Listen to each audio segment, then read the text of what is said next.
ಕೃಷ್ಣಪ್ಪ ಸ್ಥಾಪಿತ 47/74/75 ಜಿಲ್ಲಾ ಸಮಿತಿಯಿಂದ ಚಿಕ್ಕಮಗಳೂರು ಜಿಲ್ಲಾ ಶಾಖೆಯಿಂದ ಮತ್ತು ಒಂದು ಪತ್ರಿಕಾಗೋಷ್ಠಿಯನ್ನು ಮಾಡ್ತಿದ್ದೀವಿ.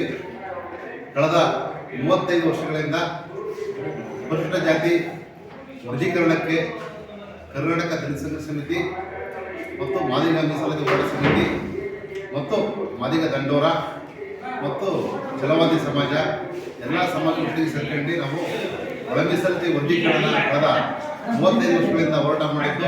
ಈ ವರ್ಗೀಕರಣ ಇವತ್ತು ಸರ್ಕಾರ ಒತ್ತಾಯ ಮಾಡಿದ್ದು.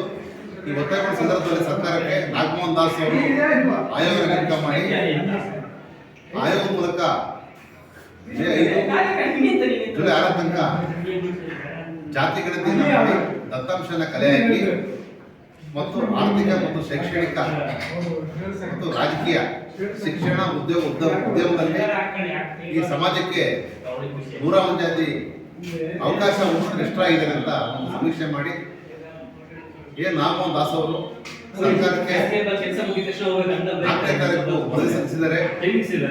ವರದಿ ಸಲ್ಲಿಸಿದ ನಂತರ ಸರ್ಕಾರ ಸಚಿವ ಸಂಪುಟದಲ್ಲಿ 7ನೇ ತಾರೀಕು ಚರ್ಚೆ ಮಾಡಿ 19ನೇ ತಾರೀಕು ವಿಶೇಷ ಸಂಪುಟದಲ್ಲಿ ಇದ್ರ ಬಗ್ಗೆ ಅಧಿವೇಶನ ಕರೆದಿ ಆ ವಿಶೇಷ ಸಂಪುಟ ಸಭೆಯಲ್ಲಿ ಎಲ್ಲ ಸಚಿವರು ಶಾಸಕರು ಎಲ್ಲ ಬೆಂಬಲಿಸಿ ಒಳ ಮೀಸಲಾತಿಯನ್ನು ಆಗಸ್ಟ್ 19ನೇ ತಾರೀಕು ರಾತ್ರಿ 9 ಗಂಟೆಗೆ ಜಾರಿ ತಂದಿದ್ದಾರೆ.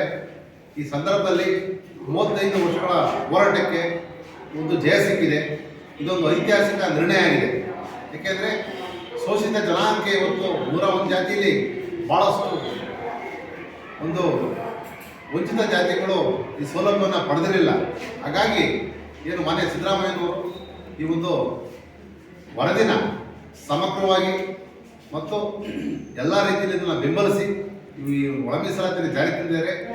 ನಾನು ಮಾನ್ಯ ಮುಖ್ಯಮಂತ್ರಿಗಳ ಸಿದ್ದರಾಮಯ್ಯನವರಿಗೆ, ಸಚಿವರುಗಳಿಗೆ ಮತ್ತು ಎಲ್ಲ ಶಾಸಕರುಗಳಿಗೆ ಬೆಂಬಲಿಸಿದ ಎಲ್ಲ ಸರ್ಕಾರಕ್ಕೆ, ಕರ್ನಾಟಕ ಸರ್ಕಾರಕ್ಕೆ ನಾವು ಜಿಲ್ಲಾ ಸಮಿತಿಯಿಂದ ಸ್ವಾಗತ ಮತ್ತು ಧನ್ಯವಾದ ಸಲ್ಲಿಸ್ತೇವೆ.